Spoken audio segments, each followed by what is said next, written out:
So our good friend, Medea Benjamin, always leading the charge through CodePink. This is what happened in the halls of Congress on Friday. Do you know how you're voting on the International Criminal Court? I just voted yes. To sanction it? Just voted yes. Do you think the court is anti-Semitic? Just voted yes. Well, why did you vote yes? You must have a reason. Maybe he doesn't. Maybe no reason. The reason is his APAC number. I'm voting yes. Why? Why? Why do you want to sanction the court? Because they're screwing up. You're a bunch of lefties? What about when they went after Putin? Is that something you objected to? You're going to vote to sanction the court? Hell yeah. Well, I think that's a wrong position, sir. Have a good day. Have a good one. Do you think the ICC is anti-Semitic? Are you from Kansas? I'm from the United States and you are a public citizen. Public servant. You couldn't get it. And do you think it unfairly targets Israel? No. Do you think the ICC unfairly targets Israel? Do you think it unfairly targeted Putin when... Are you trying to protect him from... No, I I made her protection. He doesn't need protection. Well, could we just finish this conversation? Just because I'm going to vote against you. Oh, well, I think you should actually base your votes on what's good for the country and the world. We're having And the International Criminal Court is important for the whole world.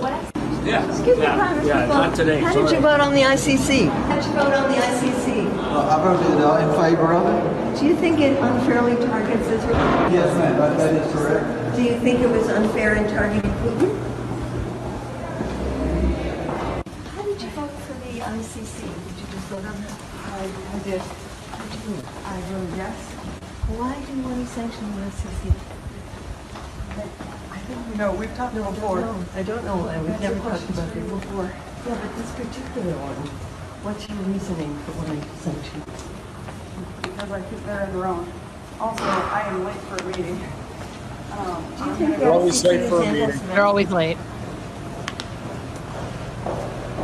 Could I ask you about the International Criminal Court? Gets on the phone. Are you going to vote to sanction the court or not? I'm thinking about it as I walk, and you're interrupting me. Sir, are you going to vote on the International Criminal Court? Yes. Are you want to sanction it? I'm a yes, but I think we have to stand by our allies. Are you going to vote on the International Criminal Court? I haven't decided yet. How did you vote in June? I can't remember. So two things I want Strong to say. principles. He can't even remember. How did you vote on this very important vote back in June? I don't remember. I don't remember. Just ask my handlers. Most of them don't read most of the stuff.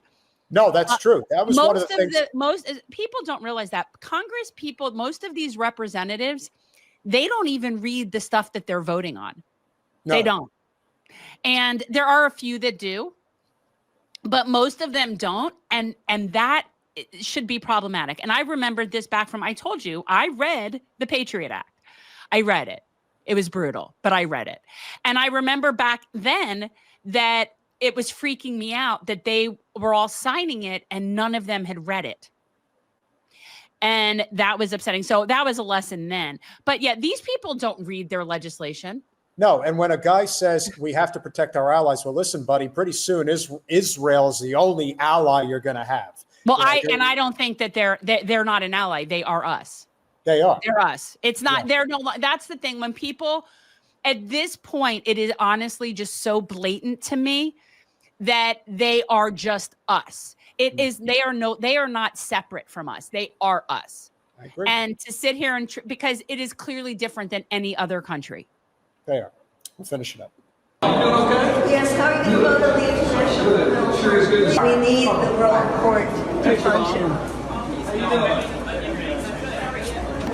How are you going to vote on the International Criminal Court today? How did you vote on the ICC? Sarah? Did you vote on the ICC? Excuse me, did you vote to sanction the ICC? How are you going to vote on the ICC today? The International Criminal Court?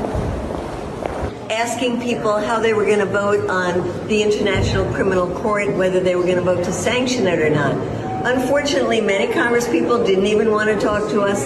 Some of them didn't know what they were voting on or how they were going to vote.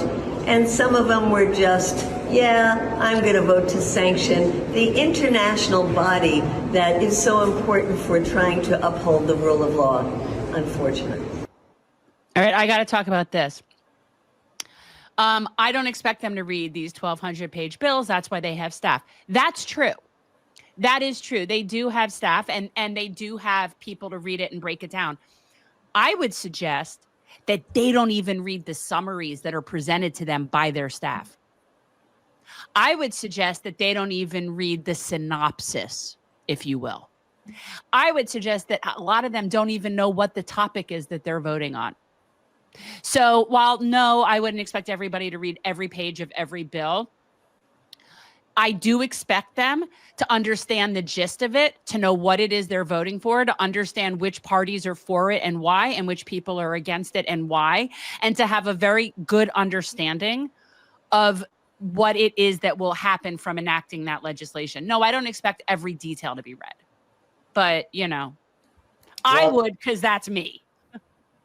We bring this show full circle for tonight, talking about the people in the MAGA movement that use it as a vehicle to just grift and make money.